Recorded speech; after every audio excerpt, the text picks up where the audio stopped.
Have you ever wondered what it would be like to lose everything you love and still find the strength to go on?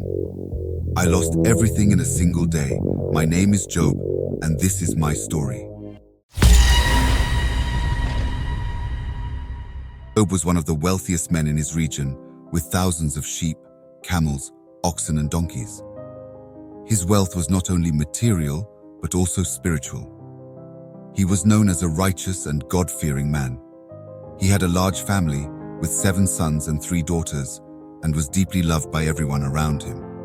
Respected and admired, his community saw him as a pillar of virtue and generosity. He was a man who not only prospered, but also cared for the needy, always offering a helping hand to those in need. But what truly distinguished Job was his unwavering faith.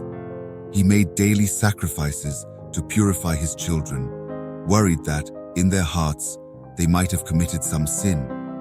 His social standing before the trials was that of a blessed and virtuous man, someone everyone wanted to be. He was the epitome of devotion and love for God. When we think of Job, we think of a perfect example of how material wealth should never surpass spiritual wealth.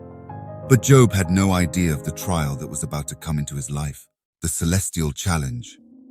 Imagine a grand scene in heaven where God is on his throne, surrounded by angels, and Satan approaches. The silence is broken when God, with a majestic and serene voice, asks the devil, "Where have you come from?" And Satan replies, "From roaming through the earth and observing humans." It is at this point that God, with a gaze that pierces eternity, mentions Job, a faithful, just, and upright servant. He says, "Have you considered my servant Job? There is no one on earth like him, blameless and upright, a man who fears God and shuns evil." But the devil, ever cynical, questions the sincerity of Job's faith.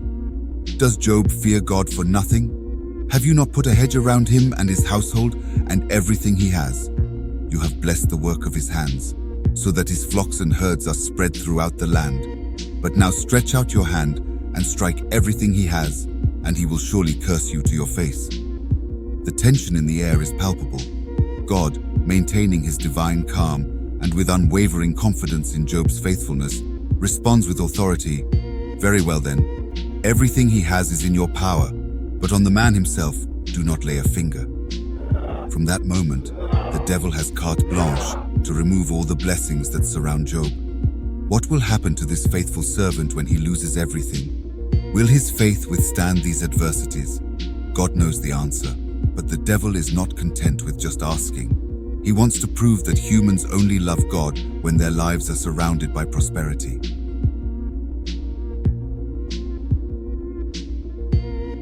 When the devil receives God's permission to test Job, he begins to orchestrate a series of disasters that would shake any human being.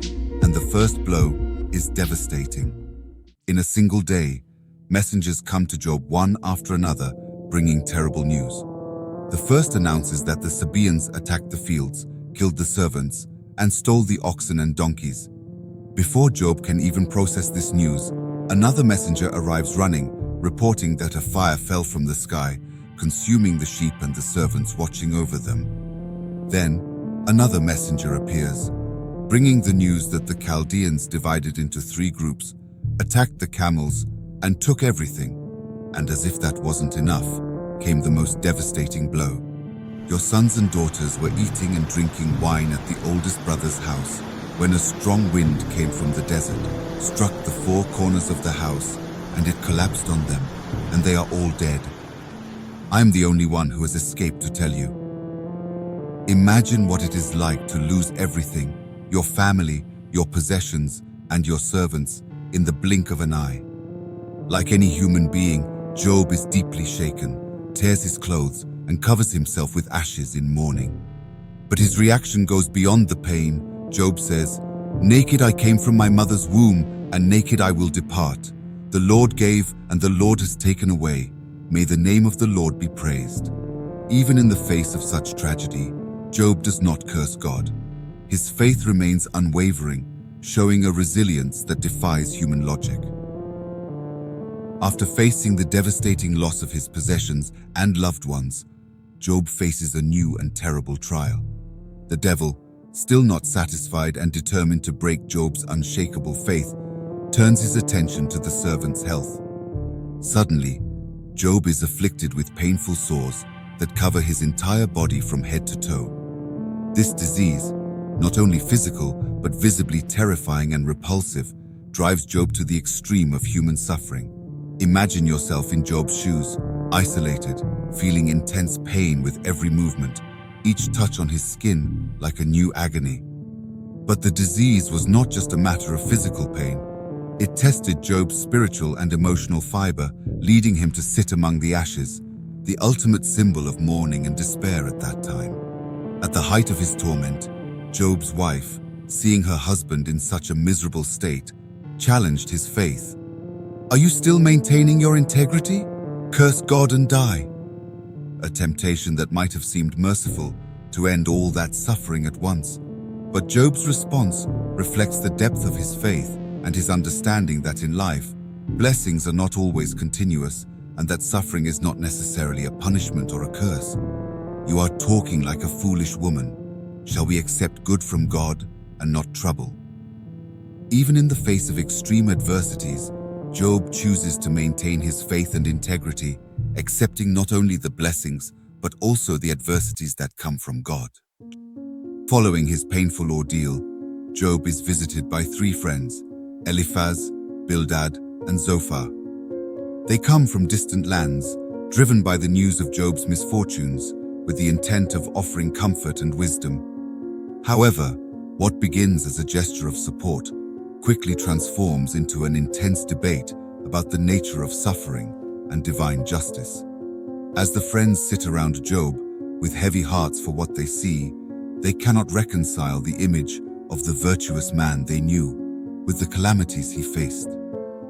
Eliphaz is the first to speak, suggesting that perhaps Job has sinned secretly, for in his view, God does not reject a blameless man or strengthen the hands of evildoers. Bildad follows, arguing that Job's children might have sinned, bringing this destruction upon themselves. Zophar then insists that Job should search for hidden sins and repent. Job responds to each of his friends, not with anger or despair, but with a passionate defense of his innocence. "I will maintain my innocence and never let go of it. My conscience will not reproach me as long as I live." The debate between Job and his friends is not just a dialogue about suffering. It presents a more complex perspective that suffering can also be a test of faith, a refinement of the spirit. After long debates and deep inquiries into suffering and divine justice, the climax of Job's story unfolds with a dramatic intervention. God himself decides to intervene, speaking directly to Job and his friends, not from a calm or silent place, but from within a whirlwind, a powerful manifestation that captures everyone's attention. "Who is this that obscures my counsel with words without knowledge?" God begins by challenging Job to understand the vastness and complexity of the universe that he governs. God then takes Job on a poetic journey through creation, asking Job if he was present when the foundations of the earth were laid, if he commanded the morning since his days began, or if he entered the storehouses of the snow. God reveals to Job that the world is full of mysteries and wonders beyond human comprehension, that God's justice is not something men can easily discern or judge. He teaches that trusting God must transcend visible and immediate circumstances, embracing a faith that relies on divine wisdom, even when that wisdom is not clear. At the end of this powerful lesson, God not only speaks to Job about creation and power, but also rebukes Job's friends for not speaking correctly about him, as Job had. God commands them to offer sacrifices and promises that he will accept Job's intercession on their behalf, demonstrating that despite his immense trials, Job remained faithful and deserving of divine trust and blessings. At the end of the whirlwind of trials and profound dialogues, Job's story reaches a surprising and restorative conclusion. After Job acknowledges God's greatness and sovereignty, admitting his human limitations, God restores his fortune even more abundantly than before. He not only recovers everything he had lost, but his wealth is doubled, his family is expanded, and he lives for an additional 140 years, seeing future generations prosper. The story of Job shows us that even when we traverse the darkest valleys of adversity, our faith can be the light that guides us. Job never lost faith in God, even when everything seemed lost. How does this story apply to our modern lives? It teaches us that trials can be transformative, that resilience and faith lead us not only to overcome challenges, but also to emerge stronger and wiser. Therefore, as you reflect on Job's life, ask yourself, how can I maintain hope even when facing the greatest difficulties? Job is an example that, in the end, our faith and integrity are the greatest treasures we can possess.